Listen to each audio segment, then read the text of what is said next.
Assalamualaikum Sobat Football United. Manchester United di akhir tahun ini, di penghujung bulan Desember, jadwalnya sangat-sangat padat. Well, sebenarnya tim-tim lain pun juga demikian. Manchester United setelah tersingkir di perempat final Carabao akan kembali lagi ke Old Trafford, kembali lagi ke Premier League. Kali ini Manchester United akan menjamu Bournemouth di Old Trafford.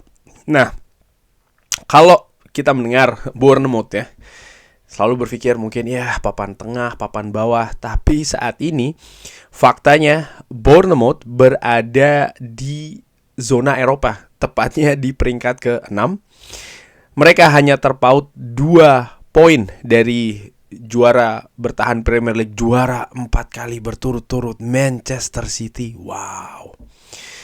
Dan mereka pun memiliki poin yang sama dengan tim yang saat ini berlaga di Champions League dari Premier League, yaitu adalah Aston Villa.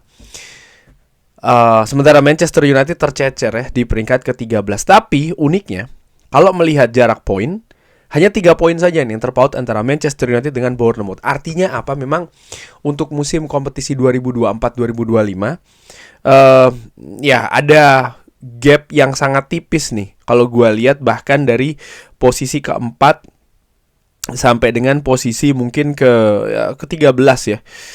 Hanya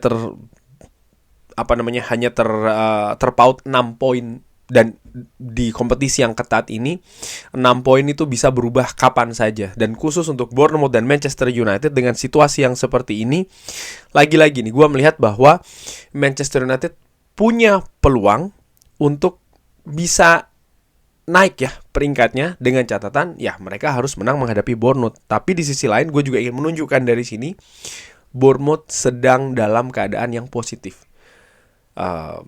Hasil mereka positif, atmosfer mereka pun juga demikian.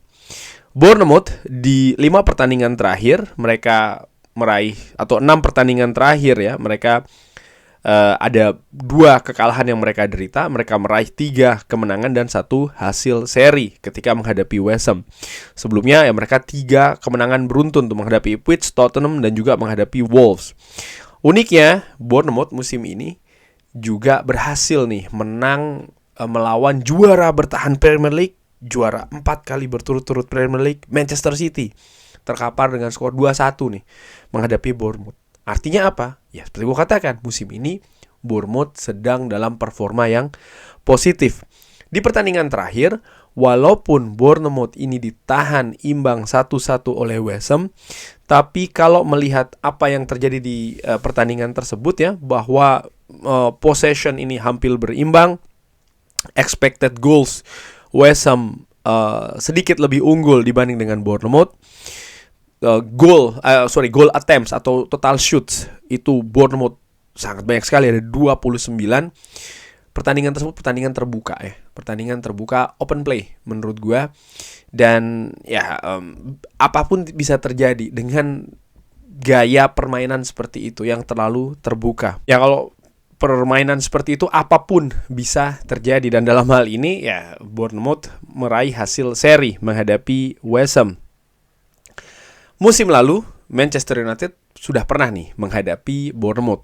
Hasilnya kalah 0-3. Kalau melihat atau ya dari skor, kalah telak. Namun kalau dilihat di breakdown apa yang terjadi di pertandingan tersebut, Manchester United menguasai possession. Manchester United memiliki total shots yang banyak. Tapi efektivitas, ketajaman tidak ada di sana, ataupun juga kreativitas dalam menyerang. Sehingga walaupun Manchester United dominan, tapi mereka tidak bisa mencetak gol. Dan menurut gua, situasi itu masih sering berulang di Manchester United saat ini dengan Ruben Amorim. Manchester United menguasai possession, Manchester United mendominasi permainan, tapi mereka tidak bisa menciptakan banyak peluang. Sehingga dengan minimnya peluang mereka untuk mencetak gol pun juga kecil. Dan itu menurut gue tantangan ketika menghadapi Bournemouth. Kalau melihat pertandingan-pertandingan sebelumnya dari Manchester United, di 5 pertandingan terakhir Manchester United ini menderita 3 kekalahan. Ini hal yang tidak positif menurut gua. Oke, mereka menang menghadapi Manchester City, luar biasa. Mereka juga menang menghadapi Victoria Pleasant. Tapi yang terbaru mereka kalah menghadapi Tottenham Hotspur di pertandingan yang menurut gua nggak banget sebenarnya ya. Ya, Manchester United banyak melakukan kesalahan, Tottenham Hotspur pun juga demikian. Manchester United menurut gua tidak banyak bisa berkreasi dalam menyerang. Mereka pun juga tidak memanfaatkan peluang-peluang yang ada. Gol yang tercipta sekali lagi lebih karena faktor kesalahan dari tim lawan. Dan ini hal yang harus diperbaiki menurut gue. Ada poin-poin yang semakin tegas ya, artinya dari cara bermain yang diinginkan oleh Ruben Amorim, intensitas yang tinggi, pemain melakukan pergerakan yang cair, yang aktif, itu terlihat.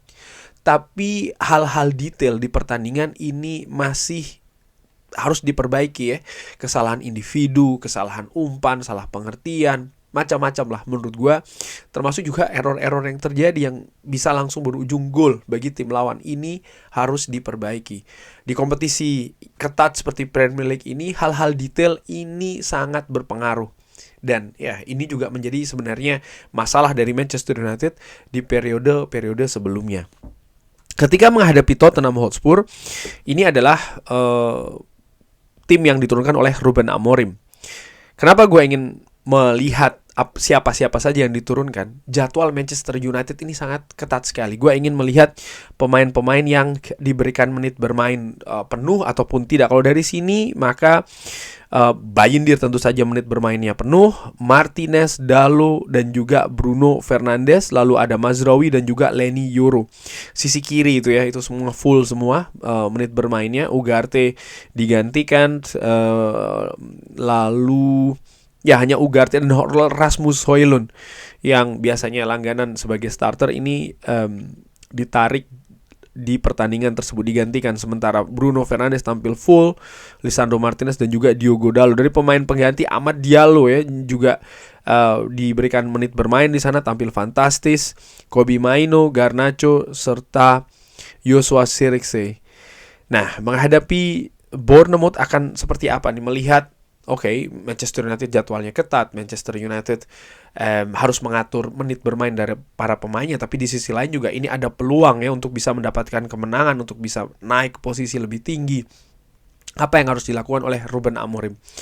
Menurut gua harus menurunkan tim yang terbaik saat ini dengan situasi kebugaran, dengan permainan ya, tapi juga melihat bagaimana tim ini bisa berkembang. Jadi ada banyak faktor yang harus diperhatikan.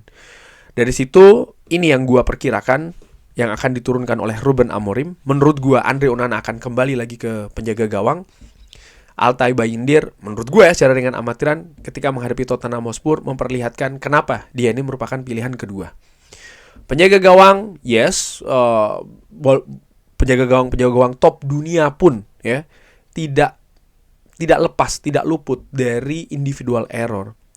Tapi bukan hanya terkait dengan individual error, tapi juga bagaimana cara bermain, bagaimana cara melindungi gawangnya, bagaimana cara berkoordinasi dengan lini belakang. Dan di sepak bola modern, bagaimana juga melakukan build up. Gua melihat itulah kenapa Altay Bayindir menjadi pilihan kedua di bawah Andre Onana. Dan menurut gue Andre Onana akan tampil lagi dari tampil lagi dari awal, dan Altay Bayindir akan kembali bangku cadangan.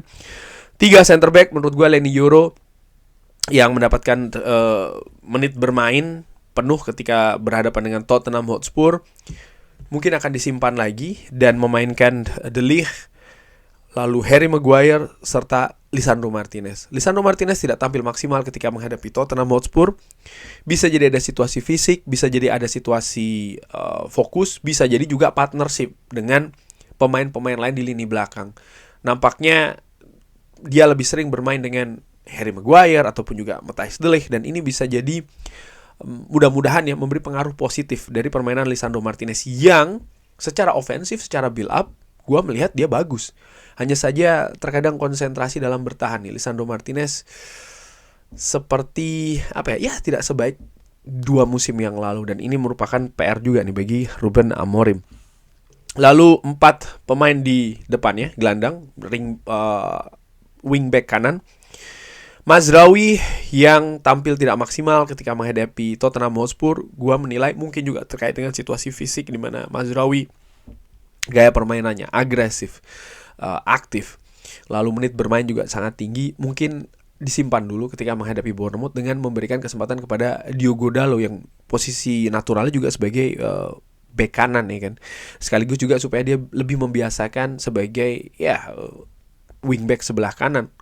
Gua melihat sebenarnya ketika menghadapi Tottenham Hotspur, Diogo Dalot tampil lumayan sebagai wingback kiri. Tapi ya ini ada keperluan rotasi terkait dengan Mazraoui, sehingga gue berpikir Dalot dimainkan sebagai wingback kanan dan Tyrell Malacia diberi kesempatan dari awal bermain sebagai wingback kiri.